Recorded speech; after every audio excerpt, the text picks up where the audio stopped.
ఈ రోజు మాజీ ముఖ్యమంత్రి జగన్మోహన్ రెడ్డి గారి యొక్క సమక్షంలో వైఎస్ఆర్ పార్టీలో చేరడం జరిగింది. వారి స్వహస్తాలతో పార్టీ మరి కండువను కప్పుకోవడం కూడా జరిగింది. మాట తప్పటం మడవ తిప్పటం మా ఇంట వంట లేదని ఏదైతే నినాదంతో ప్రజారంజక పాలన చేసినటువంటి జగన్మోహన్ రెడ్డి గారు పార్టీ యొక్క మేనిఫెస్టోని ఖురాను, బైబిల్, భగవద్గీతతో సమానంగా ఎన్నికలు జరిగేంత వరకు కూడా ఇచ్చినటువంటి హామీలని తోచా తప్పకుండా చేసినటువంటి ముఖ్యమంత్రి గారు మరలా ముఖ్యమంత్రి కావాలనే దృఢ ధ్యేయంతో ఈ రోజు పార్టీలో చేరడం జరిగింది. సంవత్సరం అవుతున్నా కూడా ఎంప్లాయీస్ కి సంబంధించి మరి డిమాండ్స్ ఇంకా డిఏలు కూడా ప్రకటించాల్సినటువంటి పరిస్థితి ఉంది. ఏదైతే ముఖ్యమంత్రి జగన్మోహన్ రెడ్డి గారు టైంలో కాంట్రాక్ట్ ఎంప్లాయీస్ మొత్తం కూడా రెగ్యులరైజ్ చేస్తామని చెప్పినటువంటి మాటలో మరి ఈ రోజున ఈ ప్రభుత్వం పక్కన పెట్టినటువంటి పరిస్థితి ఉంది. మరి కాంట్రాక్ట్ ఎంప్లాయీస్ ని అలాగనే లెక్చరర్స్ ని కూడా రెగ్యులరైజ్ చేయాల్సినటువంటి పరిస్థితి ఉంది. అలాగనే రిటైర్డ్ అయినటువంటి వాళ్ళకి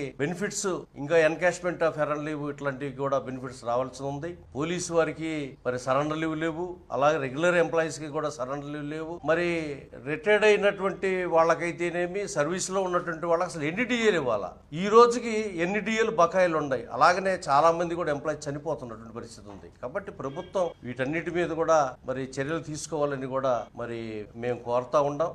మేము ఎంప్లాయీస్ యొక్క వెల్ఫేర్ ని దృష్టిలో పెట్టుకొని మా చంద్రశేఖర్ రెడ్డి గారు అన్న వారిని ఆదర్శంగా తీసుకొని జగన్మోహన్ రెడ్డి గారి యొక్క సమక్షంలో మరి పార్టీలో చేరడం జరిగింది. మరి ముఖ్యమంత్రిగా జగన్మోహన్ రెడ్డి గారు మరలా ముఖ్యమంత్రి కావాలని కూడా మేము ఈ యొక్క పార్టీకి సేవ చేయడానికి దృఢ నిశ్చయంతో ముందుకు సాగుతామని తెలియజేస్తాం.